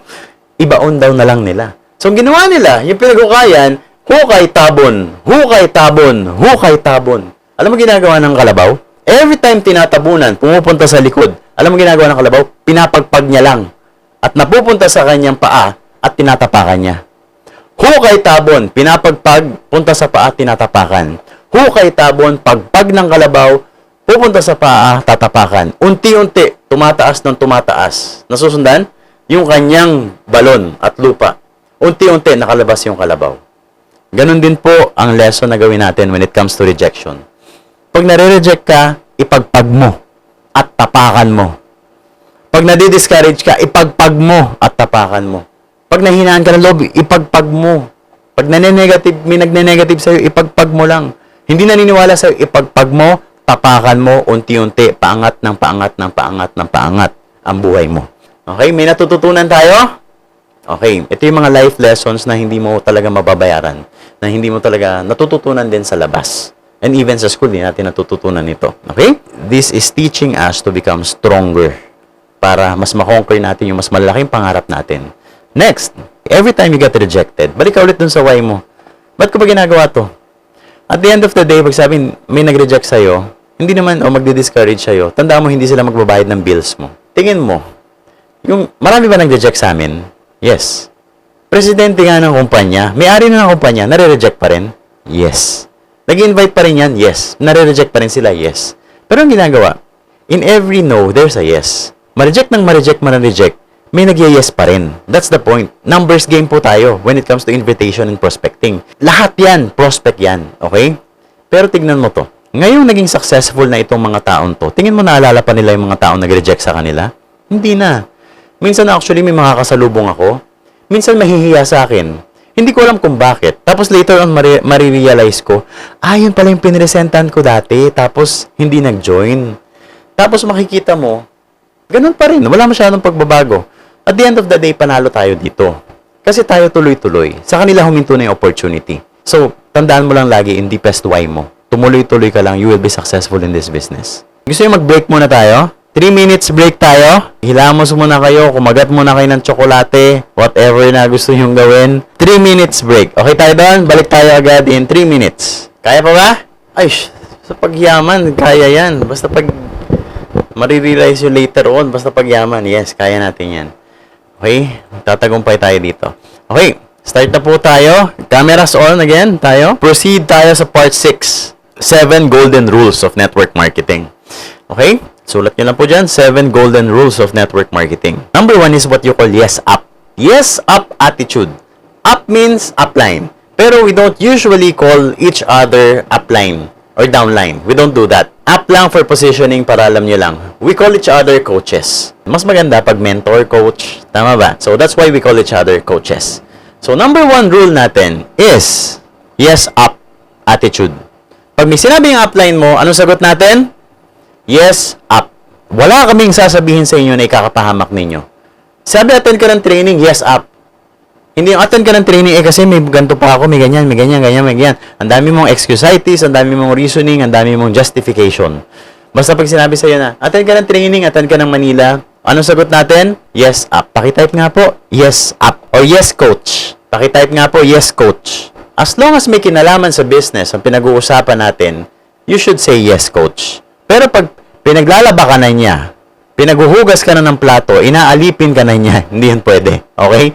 Pero pag sinabi may kinalaman sa network, yes coach, yes coach. Lahat ng sabihin namin sa inyo, hindi mo man maintindihan yan sa ngayon kung bakit namin pinapagawa sa iyo. Pero kailangan mo yon. Number 2, golden rule natin out of 7. When you think your upline is wrong, go back to rule number 1. Ulitin ko. Number 2, golden rule. When you think your upline is wrong or your coach is wrong, go back to rule number 1. Which is, ano yung rule number 1 natin? Yes, coach pa rin. Minsan, nagtataliwas kayo ng paniniwala ng coach mo. Hindi mo man maintindihan, pero you should always, yes, coach. Itong kwento na to is about sa isang boatman. May boatman, sumakay ang isang mataas ang pinag-aralan na isang tao. Mataas din ang kanyang ego o yabang. Itong boatman na to, habang papunta sila doon sa isla, sabi nung isang mapagmagaling, itago natin sa pangalang Albert. Sabi nung isang mataas ang pinag-aralan, Mr. Boatman, do you know math? Sabi niya, math. Sabi niya, ay, sir, pasensya na po. Grade 1 lang po natapos ko. Hindi po ako marunong sa math. Sabi ngayon nung nagmamagaling na tao, sabi niya, then, you will lose 1/2 of your life. Naisip-isip ni Alberto, hindi ako magaling sa math, 1/2 agad na bawas? Ilan na lang natira? Kalahati na lang. Nagtanong ulit itong nagmamagaling na tao na to. Sabi nung nagmamagaling, Mr. Boatman, do you know anything about science? Sabi ni Boatman Alberto, so, ay, pasensya na po kasi hindi ko po alam yung mga science na yan. Hindi po kasi ako napag-aral. Sabi, and then, you will lose another 1/4 lang pala, 1/4 lang. Kanina 1/4 binawas, then another 1/4. 1/4 of your life. E di kalahati na yung nabawas, tama ba? Tinanong ulit siya, Mr. Boatman, baka lawyer to, sabi niya, do you know the law of the Philippines? Sabi niya, hindi ko po alam yung mga ganyan-ganyan. Sabi niya, you will lose another 25% of your life. Ilan na nabawas sa buhay ni Alberto Boatman? 75% na. Tama? Nung nagsalita uli ito, si nagmamagaling, sabi niya, Mr. Boatman, nung tatanungin siya ulit, kasi magiging 100% na eh. Baka malus niya yung 100% na buhay niya. Kasi another 25 na naman ito, di 100% na. Mr. Boatman, do you know, alam mo ginawa nung ni Mr. Boatman, tinaob yung bangka. Do you know, tinaob niyang ganun agad. At sabi ni Boatman, sabi niya, Sir, do you know how to swim?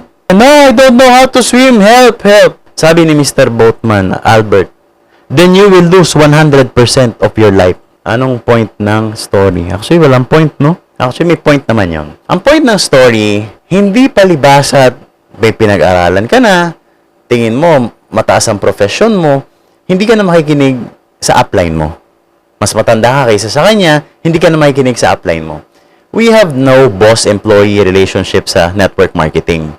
Nagkataon lang, nauna kami sa inyo, kaya tinuturo namin sa inyo kung papaano. Minsan, hindi man mag-a-align sa mga beliefs or naging program mo, pero at the end of the day, guys, it's really what will work para mas mabilis kayong mag-succeed sa business na to. Kaya ginawa itong golden rule na ito, yes up, and number 2, when you think your upline is wrong, you go back to rule number 1. Okay po ba tayo doon? Okay ba tayo magka-agreement ng yes, coach, attitude? Next, rule number 3. Bawal ang tinatawag na acne, AKNY, and AKNAB. Pakitype nga po sa comment natin, acne, AKNY, and AKNAB, AKNAB. Acne and AKNAB. At least, umpisa pa lang, nagkakaintindihan na tayo ng mga bagong members natin. Hindi yung pag may mga sungay na tsaka mo puputulan. Kasi sa totoo sa network marketing, pag nagkakaresulta na yan, marami naming beses naranasan to. Pag nagkakaresulta na, nagiging acne na, nagiging AKNAB na. Kailangan minsan pinuputulan ng sungay. Totoo yan. Kasi umaabot na sa ang success sa utak natin. Okay? So, the more dapat na lumalaki income mo dito, you stay your feet on the ground. Maliwanag po ba tayo doon? Stay humble. Ano ibig sabihin ng acne? Ito yung tinatawag na alam ko na yan. Ang acne, hindi lang yan para sa mga prospects. Hindi lang yan para sa mga prospects o ini-invite natin. Kahit member ka na, acne ka pa rin eh. Sasabihin sa'yo, uy, attend ka ng 5 fingers. Ay, alam ko na yan. Paulit-ulit lang naman yan eh. Masabi mong alam mo na yan kung ikaw mismo nagdi-discuss nito at ikaw mismo sinasabuhay mo siya. Before you tell me, alam ko na yan. Okay? And the moment na sinabi mong alam ko na yan, yan ang magpapabagsak sa'yo sa network. The moment na sinabi mong alam ko na yan, that's where learning stops at unti-unti babagsak ang network mo. You never say alam ko na yan. Bakit? Itong story nito is about sa Globe. Isang telecom company. Nalulugi na sila. Nag-board meeting sila, the best of the best. Lahat ng pinakamatatalino, summa cum laude, hinire nila sa boardroom, nandun lahat. Anong strategy na kailangan natin gawin? Globe. This is a true story. It happened years ago. Dati ang load, minimum 100 pesos yung card. Naalala nyo ba yon? 100 pesos, 300 pesos. So, tinatalo na sila ng smart. So, yung CEO, hindi niya alam gagawin niya. So, nagpa-board meeting siya, wala siya nakuhang matino na sagot. Alam mo ginawa niya? Pumunta siya sa janitor's quarter. Doon sa baba ng building nila.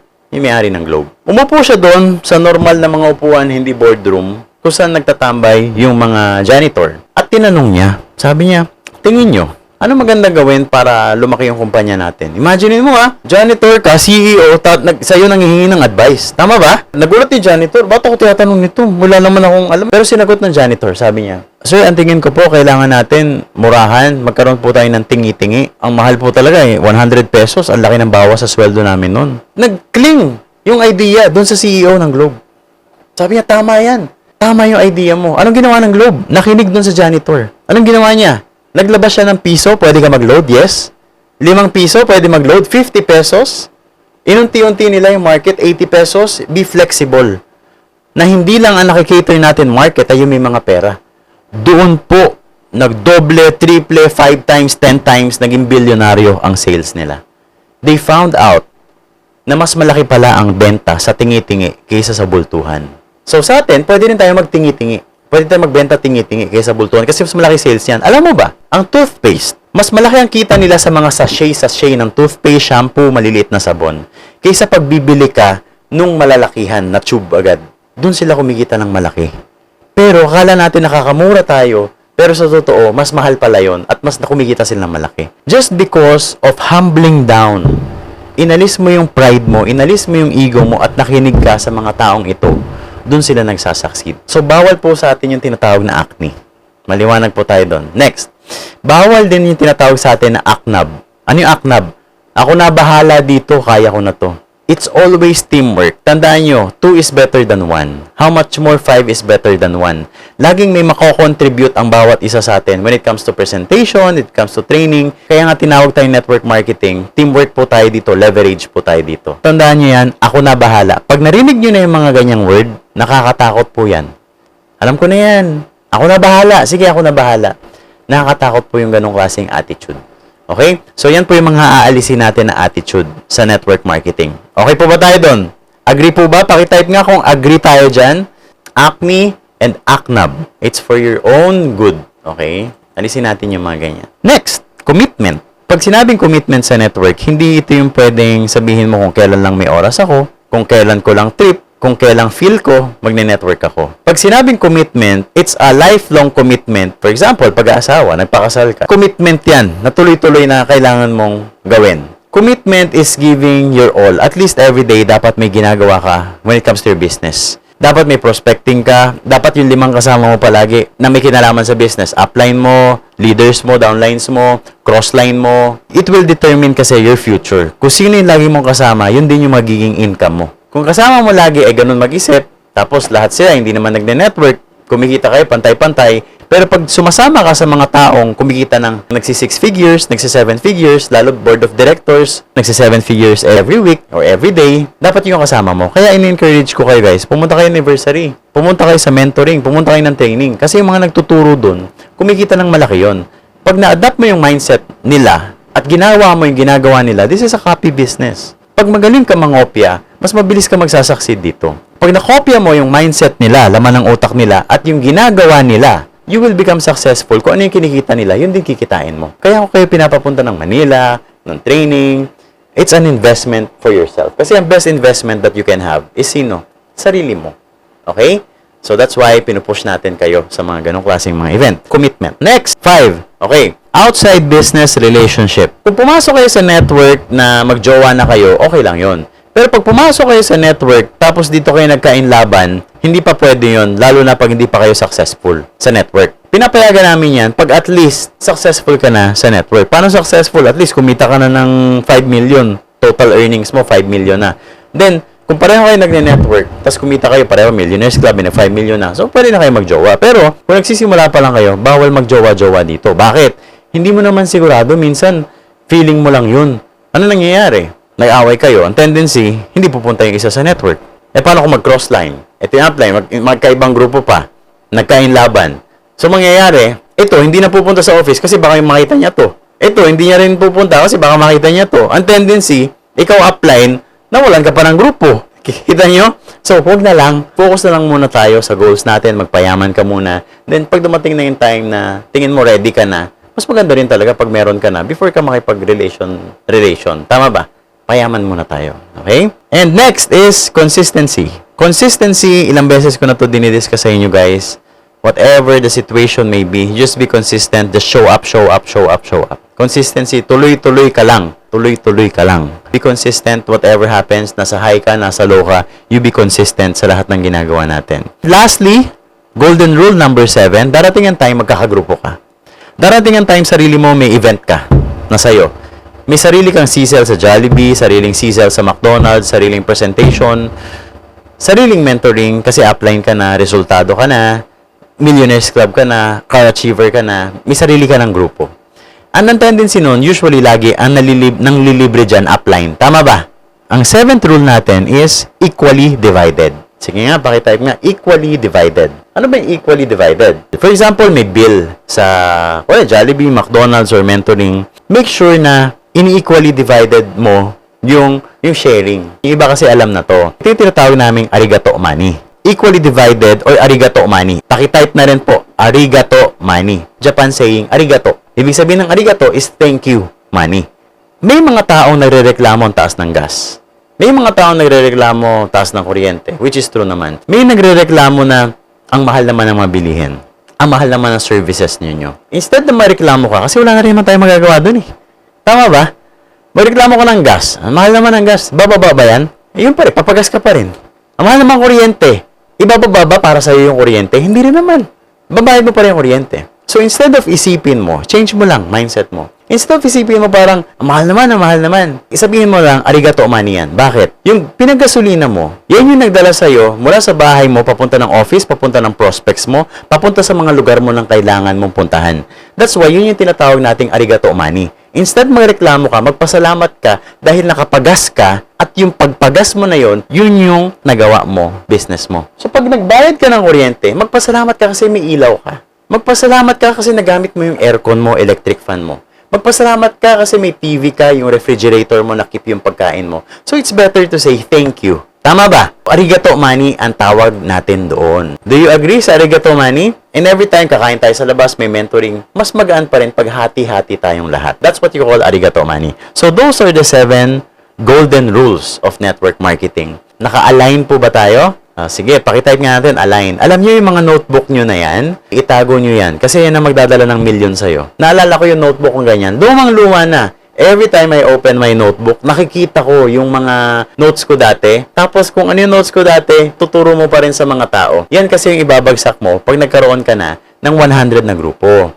100 na grupo, 1,000 grupo. Kaya nga, sinasabi nga natin dito, darating ang success mo when you are ready and you deserve it. Bakit? For example, ngayon, paano wala ka pang alam sa network? Hindi mo pa alam tong mga 7 golden rules, deepest why, rejection, and everything na tinuturo namin sa inyo ngayon.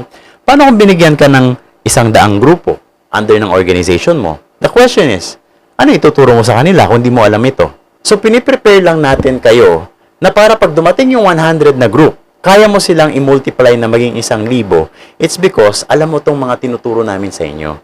Kasi it's the same thing na ituturo mo rin sa mga leaders mo, sa mga magiging future leaders mo. We come to the last part natin, which is the part 7. Gusto ko lang kayo i-commend kasi simula sa umpisa, hanggang ngayon, nandito pa rin kayo. Willing pa rin kayo matuto. Congratulations, guys. Many are called but few are chosen. Diba?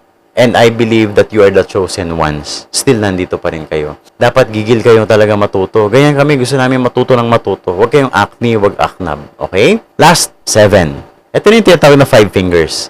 Actually, yung title natin is 5 fingers. Pero ito na po yung 5 fingers. Pero before natin i-discuss yung 5 fingers, dapat may prep tayo ng part 1 to 6. Number 1 ng 5 fingers is prospect list. Ang prospect list, guys, ito yung susulat mo lahat ng prospect mo, lahat ng nakikilala mo, and even strangers approach. Pag may nakatabi ka, kausapin mo na agad yan. This is the best time na i-all-in mo na, ibigay mo na ng todo. May katabi ka dyan, sir, anong oras na? Sir, sa kayo papunta? Anong ginagawa nyo? Tapos magkwento ka, tanong-tanongin mo siya hanggang dadala mo siya sa business mo. I-add kita sa Facebook. Ay, kunin ko yung number mo. Ay nga pala, may business kami ginagawa. Make it look like kwentuhan lang. Ang tao ayaw pag masyado kang scripted. Ang rule din natin sa strangers approach, 1, 2, 3. May message ka, for example, sa Facebook. Ang rule mo dyan, 1, 2, 3, i-message mo lang. Huwag mo na isipin kung anong iisipin niya sa'yo. Basta, do it. Ano yung motto ng Nike? Just do it. Simple as that. Huwag ka na mag-isip, 1, 2, 3, atake. Just do it. Prospecting is different from invitation. Hindi mo pa siya necessarily i-invite. Ang gagawin mo lang is ma-prospect list siya or madagdag siya sa prospect list mo. Ma-add mo siya sa Facebook, makuha mo yung contact number niya, mabigay mo yung calling card mo, makuha mo rin yung calling card niya. That's prospecting. Makipag-establish ka mo ng relationship. That is prospecting. Maliwanag po ba? Hindi mo pa siya ini-invite, pinoprospect mo pa lang siya, kinakaibigan mo. Pag inad ka niya sa Facebook, ito advantage. Pag nakalatag ng maayos yung Facebook mo, mako-curious siya sa'yo. At the moment na in-invite mo siya, mas madali nga makapenetrate kasi in-scroll niya na, in-stalk niya na yung Facebook mo. Number 2, invitation. Ang invitation, ito na yung formally, i-invite mo na siya for a presentation. And when you invite, make it look like normal. Ano yung normal? Uy, nga pala, may event kami mamaya. Kahit wala kang event mamaya, gumawa ka ng event kahit one-on-one lang kayo. Yun yung event. Nga pala, may event kami mamaya kasi maglo-launch kami ng franchising business dito and dropshipping. Baka gusto mong tignan. Ang magic word, maliban sa pagiging normal, is no pressure naman, no commitment. Tignan mo pa lang, ang ganda. So, dapat makita yung conviction mo na maganda yung papakita mo sa kanya. Pero no pressure. Pero no pressure no commitment. Tignan mo lang. Malay mo pwede sa'yo. Tapos, banata mo ng testimony. Ako nga, nabili ko yung motor ko dahil dito. Actually, kumita ako dito 12,000 pesos. Actually, kumita ako dito 40,000 pesos. How much more? Mas malaki kinita mo. Kung may pictures ka na ready sa cellphone mo, dapat nakabangko na yan, naka-ready na yan. Tools is very important. Iba-iba ang approach. Minsan, may tinatawag tayong third party. Uy, may kakilala ka ba na gusto mag-franchise? Kasi kakalabas lang ng franchising namin dito. Third party, hindi siya direct. Tendency nun, ba't hindi na lang ako? So, kung pwede ka, mamaya, may schedule kami, 5 p.m. or 8 p.m. online, we can talk, pag-usapan natin yung schedule mo. Set ka lang ng schedule. Direct approach. I'm a top earner sa company namin. Nag-start pa lang kami. Gusto ko sana pakita sa'yo. Tapos sa dulo, lagyan mo lang, no pressure, hindi naman kita pipilitin. Papakita ko lang sa'yo. Okay? So, that's it. Minsan naman, let's say, kapamilya mo, tatay mo, ate mo, ginawa ko to dati sa ate ko. Sabi ko, kung meron man akong hihilingin sa buong buhay ko, pakinggan mo lang. No pressure, pakinggan mo lang. May libre merienda na doon. Eh, buong buhay na yun. Tingin mo pupunta, hindi. Buong buhay na, pupunta na yun. Last na yun eh, di ba? Ayun, napresentan ko siya, tapos di pa rin siya nag-join. Okay lang. Diba? May nagtanong dito, paano pag online presentation, paano approach. Ang script namin sa online, pakita ko sa'yo, copy-paste na lang to, coach. Hi, hindi ako usually nagme-message, pero I felt na kailangan ko i-share sa'yo. I'm a current top earner ng fast-growing group, Legacy Builders. Tumutulong kami sa mga tao na magkaroon ng real income through simple, proven system. If you're open to new opportunities, I can send a quick overview. No pressure. Just saw potential in you. Yun lang script ko. Ang dami nagre-reply dyan. May mga hindi nagre-reply, marami rin. Pero, meron din mga nagre-reply. Wala namang perfect invitation. For example, nag-send na siya ng, I'm interested, paano ba yan? Then, isend mo yung quick overview. Ang quick overview ko, yung video na may check ako. Hi, my name is Philip. Nasa community kami ng Legacy Builders. So, kagandahan ng community is, may 3 business model kami. Binigyan ko lang ng overview. Ito yung check na kinita ko. Marami tayong natutulungan tao from different walks of life. Yun. So, at the end of ng sinabi ko na yun, kung gusto mo malaman, let me know para isend ko sa iyo or mag-set tayo ng video ng presentation. Tapos, pag nagsabi na, sige, okay sa akin yan, paano ba? Ready ako sa presentation. Then, doon natin isa-set ng Zoom meeting. Then, from Zoom meeting, yun na. Ipa-follow up mo na siya, join na and everything. Ganun lang siya. So, may script na rin tayo online. Kaya mo na mag-ads ngayon, magbayad ka sa Facebook ng ads. Talking about Facebook to iba pa rin yung field. Yung field, wag natin baliwalayin kasi sobrang laki rin ng market ng field. At iba, pag harap-harapan. Iba pag nag-stranger. Pero kung kaya mo rin sabay mo maximize online, then do it as well. Ganun lang. Tapos after that, presentation na. Pag field naman, strangers approach, office, event, and everything, that's invitation. Kaya sabi ko, i-position na maganda yung Facebook ninyo. Take note, iba ang invitation sa presentation. Huwag niyong pinaghalo ito. Yung iba, nag-i-invite. Meron kaming franchise na nilaunch dito ngayon. May event kami. Actually, 16,988 lang. Meron ka ng products marireceive 8,000 pesos. Meron ka na ring ordering system. Tapos, pwede ka mag-invite dito. Kuha ka ng 2, may 12,500 ka na agad. Wala na, naloko na. Eh di piniresent mo na, hindi na siya maka-curious. Dapat ipa-curious mo siya ng mga testimony lang. Okay? Pag invitation, testimony lang. Huwag mo i-present yung business. Malinaw po tayo doon? Then after that, presentation na. Sa presentation, make sure yung speaker, iti-tee up mo. Kung sino man yung magpe-present, kahit sino pa yan, ay ito yung mga one of the top earner ng company namin, marami natulungan, kumita siya ng ganito, masipag yan, alam mo, marami natulungan, mabait yan, pakinggan mo lang and everything. Para pag nagsalita yung speaker, makikinig yung taong na-invite mo. Tapos bigyan mo ng rule, wala mo na magsi-cellphone, focus ka lang talaga, ibigay mo ng todo kasi maganda talaga to. Then from there, that's it. After the presentation, dapat imam mo yan. Napresentan ko na, napresentan na namin. After the presentation, wag mong papauwiin agad yan sa bahay nila. Ang gagawin mo, kausapin mo one-on-one, field. Kausapin mo after the presentation ng Zoom, one-on-one din. Tanungin mo ano yung nagustuhan mo. Tapos, bagsakan mo ng promo. Actually, may promo tayo ngayong buwan. From 15 to 30, 10 in 1, plus 3 in 1, 10 in 1 and everything. So, I suggest, kunin mo na. Actually, kahit mag-down payment ka lang, okay na. Basta ma-reserve ko yung slot sa'yo. And very important, dapat may form tayo kung saan sila mag-fill up. Iba kasi pag napapirma mo, nasulat mo yung pangalan, yung hawak nilang ito, hindi mawawala sa isip nila na kapag fill up sila ng form. Yung mga partners tayo dito ng mga mayor, si Bong Nebria, etc., etc. Bagsak mo lang. Siyempre, it shows credibility. After the presentation is follow-up. So, ang follow-up mo, act normal. Hindi yung lagi ang kulit mo rin, uy, kailan ka na magjo-join. Makipagkita ka, makipag-usap ka sa ibang bagay, then isingit mo, nga pala, ang dami nang pumapasok sa grupo. I suggest pumosisyon ka na para yung mga susunod na kausapin ko. Nga pala, ang ganda na nangyayari. Follow-up. Ang follow-up natin, exposure. After presentation, uy, balik ka ng office. Patikim ko sa yung kape. Uy, balik ka ng office, patikim kita ng K-egg. Uy, kita tayo. May didiscuss lang ako sa'yo.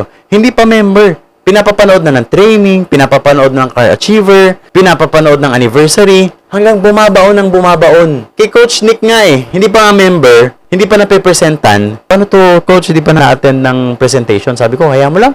Paupuin mo na lang ng training. Alam mo, after ng training, nag-on-the-spot pay-in. Tama, Coach Nick? Walang presentation yon.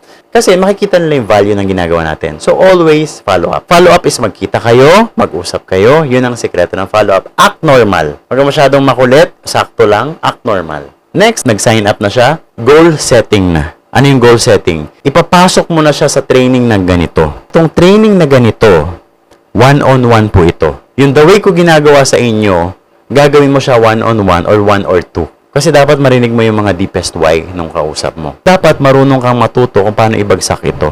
Mahaba lang siya, pero sa totoo lang, madali lang siya. Do you agree? Hindi man mahirap yung mga sinabi ko kasi may kodigo na kayo nito. Kaya kailangan mo yung notebook. And hindi natin ito gagawin yung PowerPoint. I suggest, maganda, sulat-sulat. Back to basics lang talaga tayo. Ang na-observe namin sa network marketing industry, kung sino yung matatatag, sino yung mga top earners, ito po yung mga dating earners na talagang nagbibilog-bilog, nagsusulat-sulat, yung may mga foundation na back to basic, yun po talaga yung mga nagre-rip ng malaki sa network marketing. And yun yung tinuturo namin sa inyo ngayon.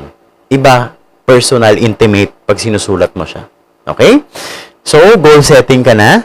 So, ano yung goal natin ngayon? Nalatag ko na sa inyo lahat. Tama ba? Nasundan niyo yung flow? After nito, ang next na igagawin ko sa inyo, bibigyan ko kayo ng SEP card. Supremacy Excellence Program. Yun yung diniscuss ko nung una pa lang, pinakauna natin, na dapat may ganun tayo. Susundan mo lang yung nakalagay doon. Like nakalagay doon, 5 trainings kailangan mo. Kailangan doon, mag-invite ka ng 5. Kailangan doon, maka-attend ka ng ganitong event and special training. This is considered one training ito. Kasi live ito hindi to recorded. Ay, ika-count lang natin is yung mga live trainings like this. For example, Coach Joy kay Coach Jim. Ipa-check nyo lang yon kay Coach Jim yung SEP card natin. So, pag nagawa ng lahat ng leaders yon, check sila ng 5, for sure, ibang tao na yan. Iba na yan from the time na nag-join siya. After niya ma-attendan yung 5. Growth mindset na yan. Ang goal natin doon, mag-invite ka ng at least parang 5 per month. Ang goal natin, maimbita mo lang para maranasan mo yung rejection, maranasan mo makapapunta. That's the goal. Hindi mag-pay in. Pero kung ikaw naman yung upline na magpe-present, syempre, it's a challenge for us. May invite yung leader mo, dapat galingan mo, papainin mo yan. Tama ba? Ang importante, ginagawa natin yung business. Susundan natin yung SEP card, yun yung checklist natin, na hindi mo siya pwedeng i-miss. Kaya, walang magsasabi sa'yo na, hindi ko alam gagawin ko, what to do next. Walang magsasabi sa'yo ng ganun. Kasi lahat ng gagawin ng bawat isa sa atin, nandun. So, before natin ituro sa iba, make sure, gawin muna natin. After this training, invite sa office, guluhin nyo kami, pepresenta natin yon. Totodo natin yon. Online, offline presentation, yes, itotodo natin yon. Tulungan tayo dito. Walang ako na bahala. Okay ba tayo doon?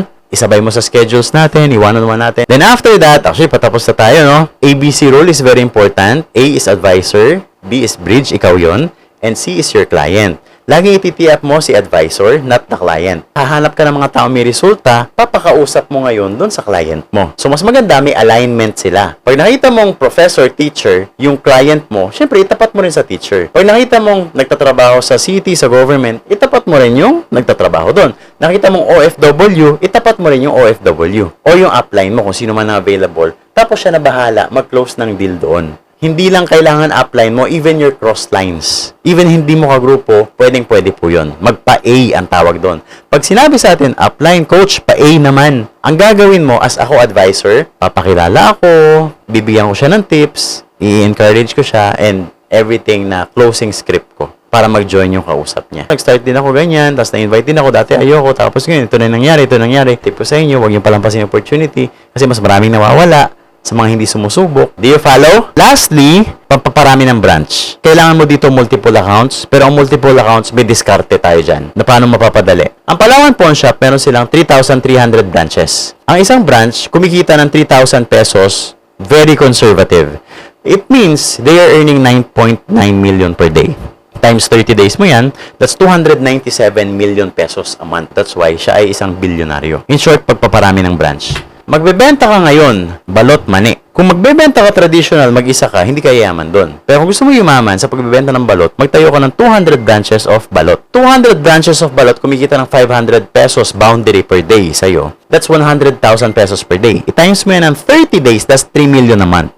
So in short, wala po sa binibenta pero nasa sistema ng pagpaparami. We are leveraging through other people's time, other people's skills, and other people's money. Bakit? Pag lumaki ang organization mo, magbigay yan ng 8 hours a day sa network marketing, nata-times din ang oras mo. Other people's skills, bakit? Under ng organization natin, or even upline, crossline natin, nagagamit natin yung skills nila. Nagsisimula ka pa lang, pero magaling na sila. May kasama tayong malaki ang connection, nagagamit natin yung connection nila and yung skills nila. And other people's money, kasi hindi naman ikaw nagpapasweldo sa kanila. They are independent distributors like all of us, na minsan mas malaki pa yung trabaho niya kasi mas malaki pa yung pangarap niya kaysa sa'yo. Leveraging. multiple accounts. Ito yung gagawin natin. Pwede kang mag-invest ng 7 accounts. If you have the money right away, 107,000 pesos. Ang babalik sa'yo automatically, pag naglabas ka ng 107,000 pesos, you will receive 40,500 cash, less tax, plus 105,000 worth of products. Ang bumalik sa'yo is 145,500. Doon pa lang naglabas ka ng pera, bawi ka na.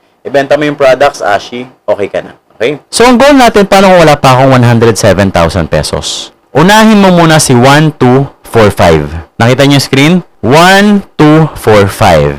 Ang una nating i-build is si number 4. Okay. Si number 4, gamit ang iyong SEP card. Diyan mo ilalagay muna si left and right for the first 3 months. Hindi mo siya ikakalat sa lahat ng linya mo muna. Ang tawag dito sa traditional network marketing is power legging. Bakit? Pag meron kang 8 na invite, ilagay mo yung 4 sa kaliwa ni number 4 at 4 sa kanan ni number 4. Huwag mo siyang ikalat sa account 4, 5, 6, 7 na tigda dalawa. Bakit? Pag nilagay mo siya sa isang account lang which is the number 4, meron kang leader na matatapunan mo sa ilalim? Yes. Or matutulungan mo? Tama. Hindi niya invite pero nilagyan mo siya sa ilalim niya. Pag nalagyan mo yan sa ilalim, mas magsisipag, mas hahataw, yes. Mas ma-appreciate ka niya, yes. Kasi tinulungan ka niya. Ang gagawin mo for the first 3 months is mag-build muna tayo ng strong 2 lines mo. And after 3 months, kumita ka na nun. After 3 months, tumawid ka sa account number 5. Sa account number 5, ibibuild mo ulit yung panibagong left and right mo. Pero at this time, dito yung tinatawag na meron ka ng double blading. Instead of 1.5, yung papasok sa'yo na income, sa isang account na papasok sa'yo, instead of 1.5, 3,000 pesos na yan. Kasi nagmo-multiple blades na yan. And next, so on and so forth, bibuild mo siya 3 months, 3 months, 3 months. As long as may makita mong gumagalaw na doon, lumalaki na, pwede ka nang tumawid ng line. In short, guys, tulungan muna natin yung line. Hindi yung papasabugin mo lahat sabay-sabay, tapos lahat sabay-sabay mag-go deep, okay? Mag-go deep muna tayo sa 1, 2, 3. Nasundan po ba? Pwede ka mag-invest muna kung naka 1 account ka pa lang ngayon. Invest ka muna ng 1, 2, 4, and 5 accounts. Yun lang muna. Tapos yan ang goal natin. Pag nalagyan mo na yung 3 months dito, 3 months dito, that's the time yung income mo dito, ipambukas mo ng account 3, 6, and 7. And then, lalagyan mo ng 2, lalagyan mo ng 2. So, ganun po yung sistema natin na gagawin ngayon. So, mas maganda yan pag drawing. Marami po ba natutunan? Pag ito, binagsak mo sa leader mo, ayan, thank you. Lalalim siya sa network. Hindi lang yung network ang tingin niya, bebenta-benta lang, babaw nun. Tapos napattend mo pa ng mga special trainings, doon po tayo lalaki ng lalaki. Congratulations guys, imagine mo 11 na pala, no? 11 pero nandyan ka pa rin. Yan ang payaman. Yan yung kultura na tinatawag. Alam mo, after minsan ng meeting namin, magmi-meeting pa uli. After ng meeting, kakain sa labas. Tapos magmi-meeting uli. After that meeting, walang katapos ang meeting. Kasi pag pangarap pinag-uusapan, ang sarap eh. Pero pag sa trabaho, alas 5 pa lang, wala nang tao sa opisina. Tama? Wala na, nag-uwian na lahat. Pero sa network marketing, kasi ang sarap pag-usapan ng pangarap. Maalala nyo yung mga time na to, na lahat ng mga binigay mong oras dito, sulit yan. Lahat ng pinaghirapan mo, pinagpuyatan mo, sulit yan. Ibabayad sa'yo yan, times 100-fold. Kasi ang ganda ng intention natin. Sa next training natin, dala ka ng 2. And next time, ikaw na rin magte-train sa grupo mo. Ngayon, nakita ko na ang commitment ninyo guys, malinaw na rin sa akin yung future nyo dito. Payaman talaga kayo dito sa Supremacy International and Legacy Builders. Ngayon pa lang, congratulations na. Bukas, another day. So, it's another opportunity, another franchisee, another life will be changed. Thank you very much, guys. Have a pleasant evening and God bless.